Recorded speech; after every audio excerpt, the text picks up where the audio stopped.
Tonight, News 9 is digging deeper into child sex predators, some of them sadly in school classrooms. In the last 5 years in north central Wisconsin, court records show that there have been 11 school-related employees convicted of some type of sex assault, porn, or enticement involving children. And they were teachers, bus drivers, and janitors who were required to undergo background checks, and nowhere seems immune, as it's happened at districts throughout our area from Wausau and D.C. Everest to Crandon, Cashion, and Stevens Point. We are bringing you extensive team coverage throughout the 6 and 10 o'clock news tonight. I had the chance to talk with area districts about the steps that they are taking to keep this from happening.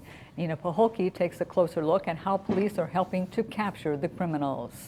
But first, we begin with the victims sharing their anguish after an area high school teacher secretly records hundreds of upskirt videos of students. Travis Grail, now a former D.C. Everest teacher, has been sentenced to spend 8 years in prison. Grail pleaded guilty in federal court to producing child pornography.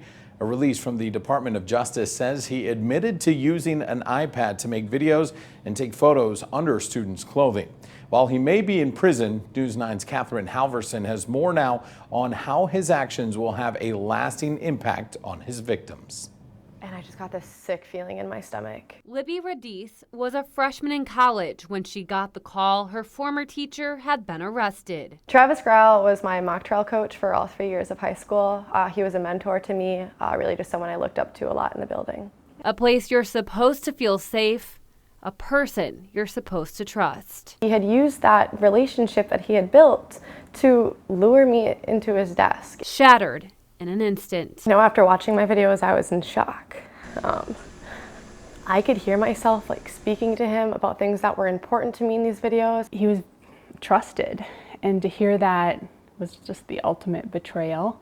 According to the district, Greil spent nearly 15 years employed at D.C. Everest. Court records say it wasn't until February of last year several students came forward with concerns over an iPad.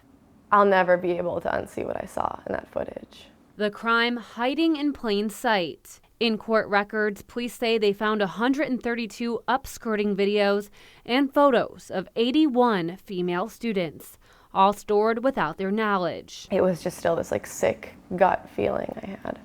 Victims say Greil's case prompted a sickening sense of violation and a lingering fear that no place is truly off limits. He was purposely manipulating me and doing pretty awful things. And while his sentencing gave some sense of closure, the impact felt is far from over. Because that's real life. These girls are going to trauma counseling. These girls are dealing with PTSD. These girls can't, they feel uncomfortable around male professors. This was life-changing for a lot of people. And the experience left some students angry, saying they wish more was done and talked about. I felt so depressed and so sad, and it was like no one was listening. That's just the hardest part.